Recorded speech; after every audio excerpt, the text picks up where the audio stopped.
Benromach is what you would call a traditional distillery. The human element is always there, controlling the process in a very manual way. Nothing happens unless one of the distillers either starts it off, is controlling it, or finishes it. It gives us the character that we want in the spirit. That lost Speyside style, which I love. I like the fact here it's done the traditional way and we've got a part to play in it. Well, I think here at Benromach, there's definitely part of us in each bottle. We specify the lightly peated barley that we have. That's the traditional Speyside pre-1960s style of spirit that was originally created.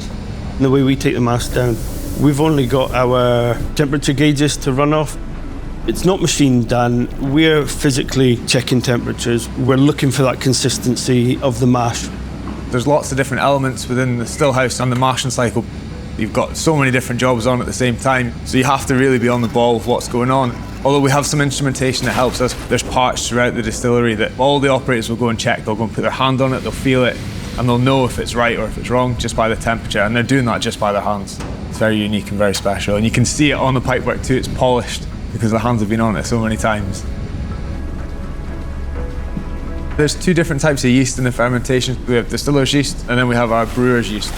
That is unique in itself. I think we're one of the only distilleries that does that. What the guys do is they sprinkle it into their hands and they throw it in so it scatters nice and even. We call it feeding the chickens. We're looking for them to get a nice even spread across the washbacks, so it keeps that consistency in there. It's a bit of a slog, 25 kilogram bags, but yeah, it all adds the blood, sweat and tears that goes into every batch. Every batch is different. It's all down to the human intuition. There's no gauges or anything. You've basically got to touch the still. You'll feel the heat, and when you know you've got an instant by looking in the spirit safe, you can see it dribbling in. Everything else is off the cards. You'll stand there patiently waiting for it to eventually come into full flow and cut back the steam ready. It's like that distiller understanding their whiskey, their spirit, and what it should mature in. And that's the key with any distiller, is understand the spirit and what type of cask that it really shines in. Call it a festival cask, which predominantly we use here. And that's where you get the most impact from the cask.